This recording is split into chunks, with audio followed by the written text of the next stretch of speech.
नमस्कार, मैं हूं कुलदीप खराड़े केएलपी लाइव के साथ। आज मैं अलीराजपुर जिले के चंद्रशेखर आजाद नगर भाभरा बड़ा प्लाजा गांव में, और यहाँ पे सबसे बड़ा प्राणनाथ मंदिर है। और यहाँ पे तमाम क्षेत्र के लोग, अलग अलग क्षेत्र से लोग यहाँ पे आए हैं। से भी यहाँ पे गुरुजी आए हैं, फिर उनका दर्शन लोग कर रहे हैं। और यहाँ काफी व्यवस्था भी बढ़िया बना रखी है। और यहाँ पे 3-5 दिन का कार्यक्रम था, और रविवार को आखिरी कार्यक्रम है। और यहाँ पे कई अलग अलग क्षेत्र से लोग आए हैं। और देना चाहता हूँ कि आए, भजन का और आनंद ले। केएलपी लाइव के साथ बने रहिए हमारे साथ। आज मध्य प्रदेश के आप चंद्रशेखर आजाद नगर भाभरा और बड़ा खुटाजे में आए, आप क्या संदेश देना चाहेंगे प्राणनाथ प्यारों के लिए? प्राणनाथ का अर्थ होता है सारी सृष्टि के जीवन का जो आधार है, उस परमात्मा को प्राणनाथ कहते हैं। प्राणनाथ कोई व्यक्ति नहीं, कोई देवता नहीं। हमारा संदेश यही है कि इस क्षेत्र में जन जागृति और बढ़े, लोगों में धर्म के प्रति भावना बढ़े। इससे पर्यावरण के दृष्टि से ये क्षेत्र बहुत उन्नत है, सादगी के दृष्टि से।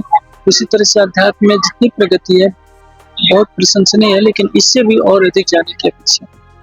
लोगों को जीवन में क्या सीखना चाहिए? लोगों को सत्य और धर्म के मार्ग पर चलना चाहिए। किसी प्राणी को पीड़ा दिए बिना हम अपना भी विकास करें, समाज का विकास करें और राष्ट्र का विकास करें। सबसे ज्यादा हिंदू धर्म है, जैसे कि धर्मांतरण को लेकर इस क्षेत्र में सबसे ज्यादा हो रहा, धर्मांतरण को लेकर आप क्या संदेश देना चाहेंगे लोगों को? जिस धरती पर हम पले बढ़े हैं, जिस देश की धरती ने सारे संसार को अध्यात्म का ज्ञान दिया, हर तरह का ज्ञान दिया, उस संस्कृति को छोड़ना कहीं ना कहीं एक अपराध की श्रेणी में आता है। और इसके लिए धर्म के जो अग्रगण्य हैं उनको चाहिए कि जन जन में ज्ञान इतना फैलाए कि कोई अपनी संस्कृति को, अपने धर्म को छोड़कर दूसरे में न जाए, क्योंकि ये हमारे पर ऋण है। ऋषि मुनियों ने सृष्टि के प्रारंभ से जिस ज्ञान को दिया है, उस ज्ञान को छोड़कर हम ऐसी संस्कृति में जा रहे हैं जिससे गोमांस भक्षण को स्वीकृति है, शराब को स्वीकृति है। हमारी संस्कृति का उनसे मेल नहीं। धर्म के लोगों ने कभी भी धर्मांतरण नहीं करना चाहिए, क्योंकि धर्मांतरण का अर्थ राष्ट्रांतरण होता है। यदि भारत के लोग अपनी संस्कृति को भूल जाएंगे तो भारत का राष्ट्र का अस्तित्व ही समाप्त हो जाएगा। यहाँ के निवासी सबसे ज्यादा प्रकृति पूजक मानते हैं, और सबसे ज्यादा धर्म परिवर्तन हो रहा है। क्या कहना चाहेंगे?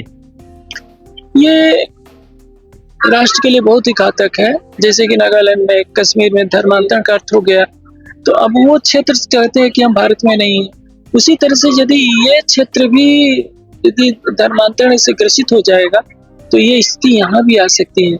इसलिए धर्मम न त्यजेत जीवितस्य अपि हेतु, हमारी संस्कृति का उद्देश्य है कि प्राण भले ही चले जाए, किसी को भी अपना धर्म नहीं बदलना चाहिए। हिंदू समाज में जो कमियां हैं उसको भी दूर करने की आवश्यकता है। जातिवाद जब तक रहेगा, हिंदू ही हिंदू को छोटी दृष्टि देखेगा, घृणा की दृष्टि देखेगा, तो धर्मांतरण होगा। इसलिए जो मंदिरों में चढ़ावा आ रहा है, भारत सरकार उसको ले लेती है। भारत सरकार को चाहिए कि मंदिरों को चढ़ावा न ले, और उसी पैसे से जनजातियों में, आदिवासी समाज में शिक्षा और साहित्य बढ़ाए, चिकित्सा बढ़ाए, ताकि कोई भी धन के लोभ में धर्मांतरण न करे। आप शिक्षा व्यवस्थाओं को लेकर आप क्या कहना चाहेंगे?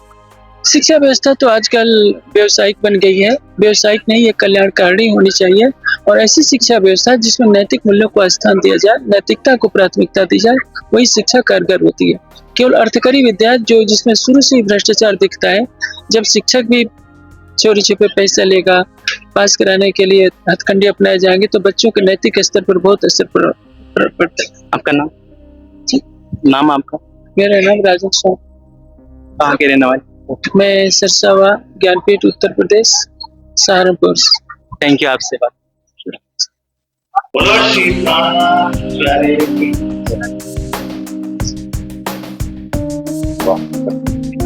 मेरा नाम